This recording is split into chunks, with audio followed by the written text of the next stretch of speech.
ახლა კი შეგვიძლია უკვე ჩავრთოთ თავდაცვისა და უშიშროების კომიტეტის თავმჯდომარე ქუთაისიდან და შემდეგ გავაგრძელოთ სტუდიას იმსჯელობა. ბატონო ირაკლი, გამარჯობა, გესმით ჩემი? მოგესალმებით, საღამოში. დიდი მადლობა, რომ იღებთ თეორემაში მონაწილეობას და პირველი შეკითხვა 15 ნოემბერს დაგეგმილია აქცია ანექსის წინააღმდეგ. ხომ არ ფიქრობთ, რომ ქვეყნისთვის და თქვენი პოლიტიკური ძალისთვისაც უფრო მომგებიანი იქნებოდა ამ აქციაში მონაწილეობა? არ მეთანხმებით, რომ ეროვნული თანხმობის დემონსტრირებას მტრის წინაშე ქვეყნის ინტერესებისთვის დიდი მნიშვნელობა აქვს? მე არ მგონია ხარ რომ თქვენთან მე იუმორისტულ გადაცემაში ვარ, იმიტომ რომ არ მგონია მე რომელიმე მორალური ნდობით აღჭურვილმა პირმა თუ პარტიამ მონაწილეობა მიიღოს ნაციონალური მოძრაობის მიერ ორგანიზებულ რაიმე ტიპის აქციაში. იმ პარტიის, რომელმაც ზუსტად მაგ რუსთაველის ქუჩაზე ადამიანების სისხლი დაღვარა, როდესაც დაარბია მშვიდობიანი მოქალაქეები. ასე რომ ღმერთმა დამემფაროს ოდესმე ნაციონალური მოძრაობის მიერ ორგანიზებულ აქციაში მივიღო მონაწილეობა. და გარანტიასაც გაძლევთ, რომ ამას არ გავაკეთებ. მაგრამ რაც შეეხება იდეას, რა თქმა უნდა, ქვეყანა ყველა ერთად გაერთიანებული ვართ იმისათვის, რომ დეოკუპაცია მოხდეს, მაგრამ არა იმ ძალის ორგანიზებით, რომელმაც სამწუხაროდ დღევანდელ შედეგებზე პასუხისგებლობა აკისრია. თქვენ თუ აპირებთ მსგავსი აქციის მე მეჩვენება, რომ ნაციონალური მოძრაობა ცდილობდა ამ შემთხვევაში. ბატონო? თქვენ ხომ არ აპირებთ მსგავსი აქციის ორგანიზებას? არ მისმის რამ კითხეთ. თქვენ ხომ არ აპირებთ მსგავსი აქციის ორგანიზებას, გასაგებია? გესმით ჩემი ხმა? ქალუნთამარ, ჩვენ ხელისუფლებაში ვართ და ჩვენ პასუხისგებლობა გვაკისრია იმისა, რომ ქვეყნის წინაშე არსებული პრობლემები მოვაგვაროთ და არა ქუჩაში გავიდეთ და მიტინგები ვაწყოთ. ისე როგორც ეს 2008 წლის აგვისტოს ომის დროს მოხდა, როდესაც ჩვენი ჯარისკაცები, ჩვენი გმირების ცხედრები იხსნებოდა და შუა რუსთაველზე კონცერტი იმართებოდა. მე მგონი ამის გამეორება თუ ამის არ ვიცი ამ კონცერტის მსგავსი ტიპის ღონისძიების ჩატარება უნდა ნაციონალურ მოძრაობას. ჩვენ ასე ნამდვილად არ ვაპირებთ ქვეყნის მართვას.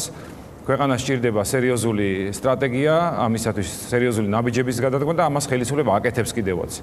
ასე რომ ჩვენთვის რა თქმა უნდა პრიორიტეტია დეოკუპაცია, მაგრამ ამ ყველაფერს სჭირდება თანმიმდევრული სწორი ნაბიჯების გადადგმა და არა დროშების ფრიალი და აქციების ჩატარება და მეტიც. მე ნაციონალურ მოძრაობას ვურჩევ, რომ სანამ რუსთაველზე ფეხს დაადგავენ, დიდი პლაკატი დაიჭირონ და დიდი ბოდიში დააწერონ ზემოდან იმისთვის, რაც მათ წლების მანძილზე ზუსტად მან რუსთაველის ქუჩაზე ჩაიდინეს. კი ბატონო, აი მაგალითად ცოტა ხნის წინ ამერიკის ერთ-ერთ ქალაქ ფერგიუსონში მოხდა დიდი შეტაკება პოლიციასა და მოსახლეობას შორის. ეს იყო დიდხანს გაგრძელდა ეს დაპირისპირება, ძალის გამოყენება, რეზინის ტყუიები, აი ეს ყველაფერი დასჭირდა სამართალდამცავ სტრუქტურებს, ამერიკის სამართალდამცავ სტრუქტურებს იმისთვის, რომ პროტესტი ჩაეცხრა, პროტესტი მოყვა აფროამერიკელი მოქალაქის მკვლელობას პოლიციის მიერ. როგორ ფიქრობთ, ამერიკულ პოლიტიკურ კლასში ის რომ სამართალდამცველებმა დაარბიეს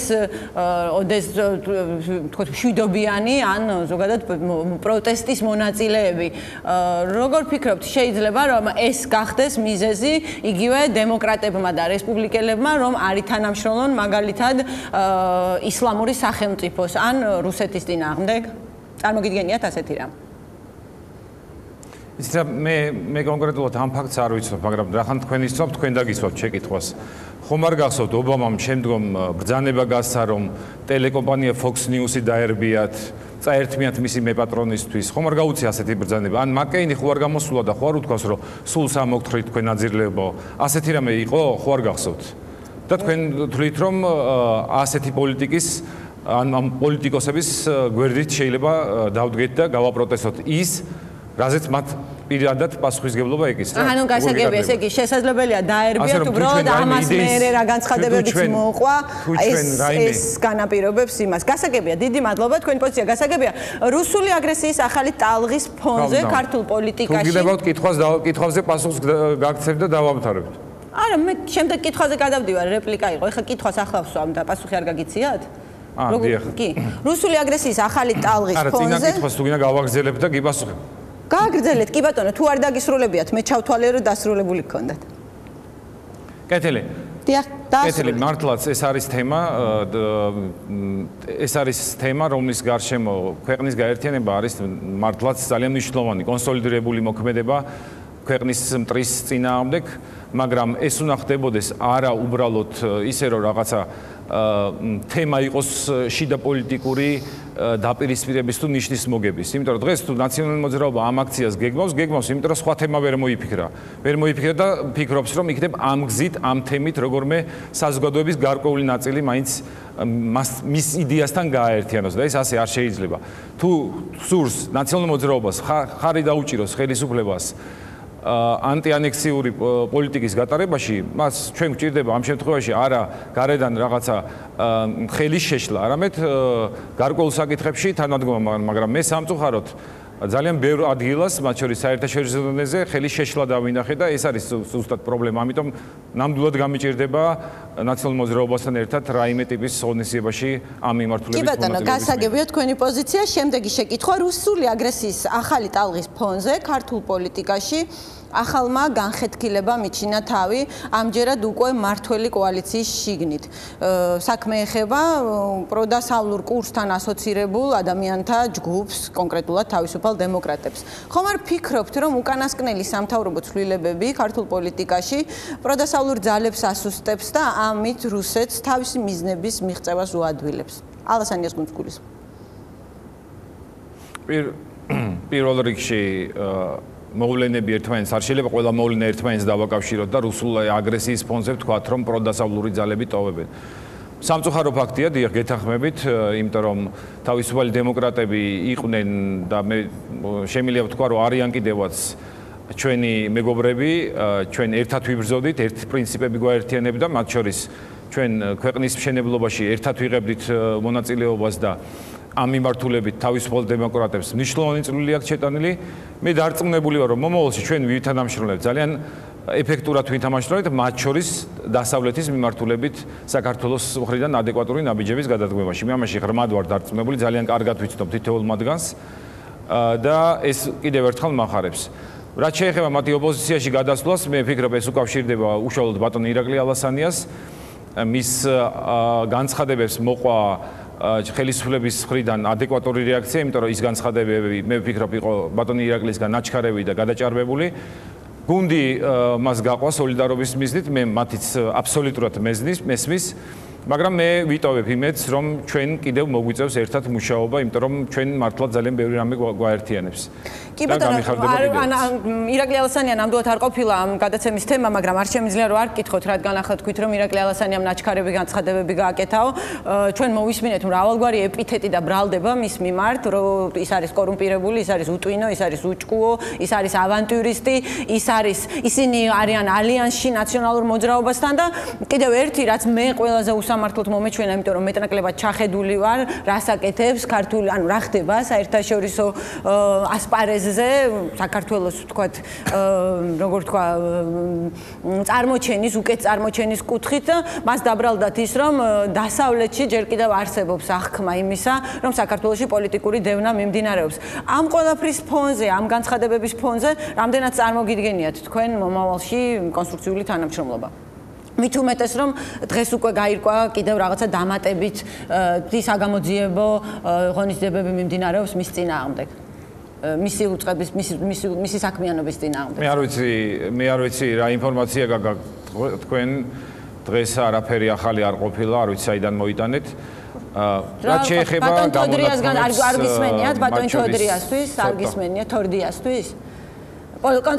კონტროლის პალატის კი არა, აუდიტის სახელმწიფო. ხო. არ ვიცი, ალბათ მედია საშუალებებს გიჭირთ ხოლმე შინაარსში ჩაცდომა, მაგრამ მე წინ დაიწყო გასაგებია, მაგრამ დღეს გაცხადდა, ჩვენ ამის შესახებ დღეს გავიგეთ. ჩვენ ხომ არ ვიცით. თუ ნებას მომცემთ აგიხსნით. კონტროლის პალატის მასალებს ითხოვს დობის ჯგუფი, ითხოვს ყველა მიმართულებით, მათ შორის ყველა საიდუმლო შესყიდვის ანალიზს ახორციელებს. მათ შორის რა თქმა უნდა იმ პერიოდისაც, როდესაც ბატონი ირაკლი ალასანია იყო მინისტრი, მაგრამ ისევე მანამდე და ყველა საიდუმლო შესყიდვას აბსოლუტურად. ასე რომ ამ საერთო ქვაბში თუ ბატონი ირაკლი ალასანიას საქმეებიც მოხდება, ეს არანაირად არ გვაძლევს იმის თქმის საშუალებას, რომ ვინმეს წინააღმდეგ რაიმე ახალი პროცესი იწყება და მეცაც გეტყვით. დობი ჯგუფი არის ის ჯგუფი, რომელიც ამ მასალებს იხილავს და მას არ აქვს უფლება, რომ ამ საკითხებზე ღიად და საჯაროდ ისაუბროს. ასე რომ მე ვფიქრობ, ამ კითხვას პასუხი გაეცემა და მეცაც გეტყვით, მე ბატონ ირაკლი ალასანიას ამ თქვენი ეთერით პირდაპირ ვეტყვი, რომ ღრმად იყოს დარწმუნებული იმაში, რომ დობი ჯგუფი პარლამენტი არასდროს არ გამოიყენებს საკუთარ შეასრულებლობას ვინმეს კონკრეტულად ვინმეს თუნდაც პოლიტიკური ნიშნით და სხვა ნიშნით წინააღმდეგ.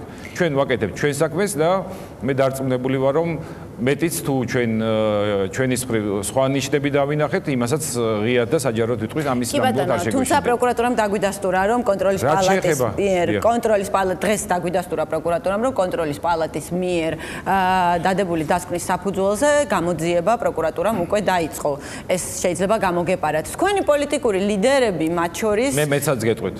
დიახ. დიახ, მითხარით. დავამატებ, რომ ბანანი ლაშა თორდია, თქვენ იცით, რომ წინა პარლამენტის მიერ არის არჩეული და მის მიერ გამოგზავნილ კონტროლის პალატის მასალებში არის საუბარი ყველაფერზე. არის იგივე კეზერაშვილის მაპატიეთ ბაჩო ახალაიას საქმეებზე, ასე რომ მასში ყველაფერია მოხვედრილი.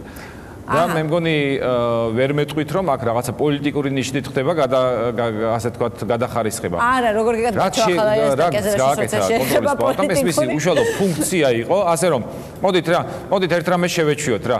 მე მესმის, რომ ძალიან ბევრს არ უნდა რომ მოცემულ რეალობაში ეჩვიოს და თქვა ასე რომ იცით რა, ამ ქვეყანაში აუცილებლად რაღაცა პოლიტიკური ნიშნით უნდა ხდებოდეს. მე პირიქით გეტყვით, რომ შეეჩვიეთ, რომ პოლიტიკური ნიშნით ამ ქვეყანაში არაფერი არ ხდება, ხდება კანონის დაცვა. თუ ვინმე რაღაცა გადაცდომა ჩაიდინა, ის აგებს პასუხს, მაგრამ агებს სამართლიანი სასამართლოს დამოუკიდებელი სამართლიანი სასამართლოს გადაწყვეტილების საფუძველზე. კი ბატონო, შეეჩვიეთ ამას, ვინც არ უნდა იყოს. კი ბატონო, ერთი შეკითხვა დამრჩა თქვენთან, მაგრამ სანამ ამ ბოლო შეკითხვას დაგისვამთ, რეპლიკის სახით მინდა გავაკეთო ის, რომ როგორც საფრანგეთის, ისე საბერძნეთის დამოუკიდებელმა, უფრო დამოუკიდებელმა სასამართლოებმა საქართველოს უარი უთხრა ძებნილი ადამიანების, მათ შორის ბაჩო ახალაიას და დავით კეზერაშვილის გადმოცემაზე, არა, არ ვწდები, ზუსტად ვიცი, წაკითხული მაქვს, გადაწყვეტილებაც და შემიძლია ციტატებიც მოგიყვანოთ, თუ ცოტა ხანს დამელოდებით გადაწყვეტილება.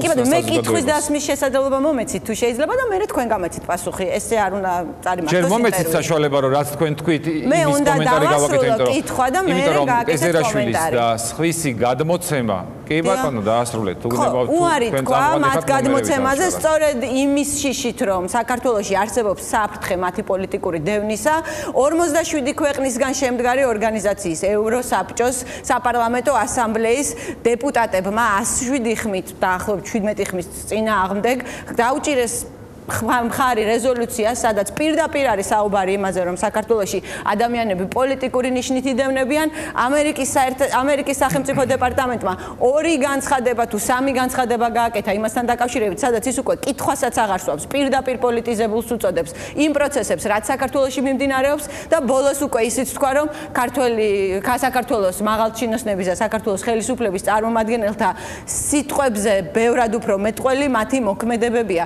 შესაბამისად ჩვენ არა ვართ მარტო ვინც ასე ვფიქრობთ, ასე ფიქრობს ევროპის 47 ქვეყნის დიდი უმრავლესობა. თქვენი შეფასებებია, მომეც საშუალება და კი პასუხობთ. კი ბატონო, მიფასუხოთ. ისვენთ ხო ხედავთ? გელოდებით. კეთილი, პირველ რიგში რაც შეეხება ევროპარლამენტის რეზოლუციას, თქვენ ხვდებით, რომ ევროპარლამენტის ევროსაბჭოს ჩვეულებრივი პოლიტიკური ორგანოა, სადაც არის პოლიტიკური ინტერესების დაცვა შესაბამისი მიმართულებების მიხედვით, იპპ-მ ხარი დაუჭირა ნაციონალური მოძრაობის წინადადებებს, ამაში გასაკვირი არაფერია. 25-მა სოციალისტმა დაუჭირა ბატონო ირაკლი მხარი, 25-მა სოციალისტმა დაუჭირა მხარი და თუ არ ვწდებით, თქვენ სწორედ სოციალ-დემოკრატიული პარტიის ჯგუფის წევრია. გამომთავარ, თუ ჩამერთვებით, მე შეგაწყვეტინებთ, მაშინ კითხვის დასმის დროს, იმიტომ რომ მე თქვენ არ გთვლით, რომ თქვენ ხართ მხოლოდ ჟურნალისტი, მე თქვენ აღიქვათ როგორც მხარეს და ამიტომ მომეცით საშუალება დავასრულოთ ჩემი პასუხი. რაც შეეხება შეერთებული შტატების განცხადებებს, ის ძირითადად არის შეშფოთების мотиваციის, მაგრამ მე გაგახსენებთ იგივე 2007 წლის 7 ნოემბრის შემდგომ რა განცხადებები გააკეთეს მთელმა მსოფლიომ. მათ შორის ნატოს გენერალურმა მდივანმა და მე ამასინათ ამოვწიეს განცხადებები და პირდაპირ საქართველოში დემოკრატიის დასამარებას უშვებდნენ ხაზს. ეს ერთი. მეორე, რაც შეეხება კეზერაშვილების და სხვების საქმეებს საზღვარგარეთ. მათ მიიღეს გადაწყვეტილება არ გადამოცემაზე და არა იმაზე, ისინი დამნაშავენი იყვნენ თუ არ იყვნენ დამნაშავენი. ასე რომ ეს აბსოლუტურად მეორე საკითხია და ამაზე ამით თქვენ ნიშნებას ნუაკეთებთ, რომ თითქოს ვიღაცა დამნაშავე არ არის და ან მე არ გამიკეთებია ეს მინიშნება, არ გისმენიათ როგორც ჩადენილი და არ გისმენიათ ბატონო ირაკლი, მე გავაკეთე რომ მათ გადმოცემაზე თქვენს უარი. ბატონო ირაკლი, ნუ მაბრალებთ იმას, რაც მე არ მithქვამს, ბატონო ირაკლი, მე არ მithქვამს რომ მათი დანაშაულობის ანუ დანაშაულობის შესახებ იმსჯელა იმ სასამართლომ. გადმოცემაზე თქვა უარი იმის გამო რომ შესაძლოა მათი პოლიტიკური ისინი პოლიტიკური დევნის მსხვერპლად იქცნენ საქართველოში და ბოლო შეკითხვა უკვე რუსეთთან კავშირში დავანებოთ თავში და პოლიტიკას ეს არ მქონდა დაგეგმილი, უბრალოდ შემიყოლიეთ. თქვენი პოლიტიკური ლიდერები, მათ შორის პირველ რიგში ივანიშვილი, ღარიბაშვილი ხშირად ამბობენ, რომ რუსეთს არ აქვს მეზობელი სახელმწიფოების ტერიტორიების მიტაცების სურვილი, რომ მათთვის მოულოდნელი იყო დათმობებზე რუსეთის აგრესიული რეაქცია და ასე შემდეგ. თქვენი მთავრობის წევრები დიდი ხანია ლობირებენ ოკუპაციის კანონის შერბილებას. აფხაზეთისა და ცხინვალის რეგიონის ანექსიის ფორმალიზაციის ფონზე. ხომ არ მოვიდა დრო აღიაროთ, რომ ცალმხრივი კომპრომისების პოლიტიკამ არ გაამართლა და ახლა რაღაც ახალია საჭირო. რა კონკრეტული ნაბიჯების გადადგმას აპირებს თქვენი ხელისუფლება რუსული აგრესიის და რუსული ანექსიის წინააღმდეგ? როგორია თქვენი სტრატეგია და გეგმა? მე მესმის რომ აპოკალიფსის მეოცნებე პოლიტიკურ ორგანიზაციას ნაციონალურ მოძრაობას სურს რომ რაღაც წარმოაჩინოს სურათი რომ აი ახალი ხელისუფლება რუსეთს რაღაცას უთმობს კომპრომისზე მიდის და ეს რაღაცნაირად კრემლს უნდა დაუკავშირდეთ რაღაცნაირად იმიტომ რომ სხვა გამოსავალი ნაციონალურ მოძრაობას არ აქვს იმიტომ რომ საკუთარი წარსულის შეთავაზების უნარი არ გაარჩენია მოსახლეობისთვის პოლიტიკურად საკმაოდ სერიოზულ დეფიციტში არიან, ამიტომ ერთადერთი არის ის, რომ აი საქართველოს ხელისუფლება დაადანაშაულო რაღაც სუჩი და რაში, როცა ქვეყანაში ყველა მიმართულებით წინსვლა არის, უნდა დაადანაშაულო მტერთან კავშირში და მტრის ხატი რომ რუსეთი ეს ყველა მიცით და ამიტომ საუბარია რომ რაღაც კომპრომისზე მივდივართ. რა კომპრომისზე მივდივართ? ჩვენ ძალიან პრინციპული წითელი ხაზები და ეს არის რომ ტერიტორია ოკუპირებული აქვს რუსეთს და ყველაფერი უნდა გავაკეთოთ იმისათვის რომ დეოკუპაცია მოვახდინოთ. ჩვენ თუ საუბრობთ რიტორიკის შეცვლაზე, ჩვენ თუ საუბრობთ გზების ძიებაზე რომ მოვახდინოთ მშვიდობიანი დეოკუპაცია, ჩვენ დიახ ამას ვცდილობთ და ადეკვატურ ნაბიჯებს ვდგავთ, იმიტომ რომ წინა ხელისუფლებამ რაც რა პოლიტიკური სტრატეგია შეიმუშავა, რა შედეგებამდე მივიყვანეთ, ძალიან კარგად ხედავთ. მაგრამ ის რა პოლიტიკა ჩვენ მოქმედებთ, ამას ხარს უჭერს ნატო, ამას ხარს უჭერს ნატო, ამას ხარს უჭერს ობამა, ამას ხარს უჭერს ევროკავშირი, ამას ხარს უჭერს ყველა ევროპელი ლიდერი, იმიტომ რომ ხვდება, რომ ჩვენს მიერ წარმოებული პოლიტიკა არის შედეგზე ორიენტირებული და მე გეტყვით კონკრეტულ შედეგებს. მიუხედავად იმისა, რომ თქვენ ხედავთ რა ხდება უკრაინაში, რა ხდება მოლდოვაში. და ევროკავშირთან ასოცირების შეთანხმებას რა ამბავი მოყვა უკრაინაში და მათ შორის მოლდოვაში. ჩვენ ეს ყველაფერი ისე გავაკეთეთ, რომ ერთი თბის ღერი არ ჩამოვარდნილა არავისთვის. იმიტომ რომ ჩვენ სწორი პოლიტიკა შევაჭრიეთ. ევროკავშირში სწრაფოსაც გავაგრძელებთ დაჩქარებული ტემპით. ნატოსთან არსებულ პაკეტის რეალიზებასაც დავიწყებთ. ნატოსთან კიდევ უფრო დავახლოვდებით, ამას გავაკეთებთ რუსეთთან რისკების შემცირებით, გავძლიერდებით იქამდე, რომ რუსეთმა ჩვენ აღვიქვას როგორც ძლიერი ძალა და შემდგომ უკვე ევროპასთან ერთად გადავდგათ ნაბიჯები საქართველოს მოქალაქეს, რომელსაც თქვენი პოლიტიკური ძალისთვის ვისაც არ ჯერა ქალვანან თამარ გვერდიდან უყუროს და ვინც ამ საქმეში შეერთება გვერდიდან არა პირდაპირ გიყურებთ თუ შეიძლება როგორ მე არ შემიძლია წარმატება არ გისურვოთ იმაში რომ ჩვენ დავახლოვდეთ კიდევ უფრო მეტად დავახლოვდეთ ნატოს კიდევ უფრო მეტად დავახლოვდეთ ევროკავშირს და მოვაგვაროთ ურთიერთობები რუსეთთან არ ვიცი შეიძლება ამ წარმატებული პოლიტიკის ნაწილი იყოს სწორედ ის რომ ფორმალიზება ხდება ანექსიის ხელშეკრულებები ფორმდება ახლა უკვე ჩვენს ოკუპირებულ ტერიტორიებთან მაგრამ ნახოთ შესაძლებელია სამწუხაროდ მე ვერ მოვისმინე ერთი კითხვა მაქვს თქვენთან მომცემ საშუალებას კი როგორ არა მომცემ საშუალებას კი როგორ არა ჩემი რიტორიკიდან გამოვიდეთ კითხვა გამახსენდა თქვენ საუბარს ითვალისწინებთ კი აი ასეთი კითხვა უნდა დაგისვათ აი იმ ფონზე როდესაც რუსეთი აგრძელებს ოკუპაციის პროცესს. კი ბატონო. რამდენად სწორად მიგეჩნიათ საქართველოსთვის იმიჯის გაფუჭება ევროპაში? გეკითხებით. და იმიჯი გაფუჭებული გვაქვს, მეტი რა უნდა გააკეთოს ევროპის საბჭოს 47 ქვეყნის დეპუტატებმა და თვლით რომ თქვენ როდესაც მეუნებით რომ რატომ არ ხართ სოლიდარული ნაციონალური მოძრაობის მიერ დაანონსებული თქვენ ფიქრობთ რომ ნაციონალური მოძრაობა გიფუჭებთ იმიჯ და არა თქვენი მოქმედებები? ანუ თქვენი მოქმედებები, იგივე თქვენი განცხადებები, მაგალითად პრემიერის განცხადება რომ ალასანი არის უწყლო და ავანტიურისტი. როგორ ფიქრობთ ეს თქვენს იმიჯზე კარგად მოქმედებს? ალასანიას მიმართ გაკეთებული ეპითეტები, ის არის უჭკუო, ის არის კორუმპირებული, ის არის ავანტიურისტი. ეს კარგად მოქმედებს თქვენს იმიჯზე? სხვაგან წამიყვანეთ. ძალიან გთხოვთ, ახლა სულ სხვაგან წამიყვანეთ. იმიჯზე ვლაპარაკობთ და იმიჯზე გეკითხებით თელსოფლიოში. მიღებულია მთელ სოფლიოში რომ უჭკუო ეძახონ საკუთარ თავდაცვის. ასე რომ ჩემს კოლეგებს ნაციონალურ მოძრაობიდან ვთხოვ, რომ იმ ფონზე ზუსტად იგივე რიტორიკას ვიმეორებ, როდესაც რუსეთის მხრიდან გრძელდება ეს ანექსიის პროცესი, დაკავებული იყვნენ არა რაღაცა პოლიტიკური ქულების დაწერით ევროპაში და ქვეყნისთვის იმიჯის გაფუჭებაში. არამედ ვეცადოთ რომ ერთად მოხდეს იმ რეზოლუციებში ანტი-ანექსიური ჩანაწერები. მე კიდე გისურვებთ რომ თქვენ საშუალება რა თქმა უნდა ყველას ერთად. კი ბატონო, ვისურვებდი რომ ერთობას მიაღწიოს პოლიტიკურმა ძალებმა რუსეთთან მიმართებით მაინც და ვისურვებდი იმასაც რომ თქვენი ქმედებებით გეზრუნათ იმაზე რომ იმიჯი შემდეგ ნაციონალურ მოძრაობას არ გაეფუჭებინა ხოლმე საზღვარგარეთ. არ მიგეცათ საბაბი ნაციონალური მოძრაობისთვის რომ თქვენს იმიჯზე აი ესეთი რაღაცა უარყოფითი გავლენა მოეხდინა ევროპასა და ამერიკაში. დიდი მადლობა ბატონო ირაკლი. მე მგონი რომ ამაზე სერიოზულად მუშაობ. კი ბატონო, დიდი მადლობა ბატონო ირაკლი იმისთვის რომ დრო გამონახეთ.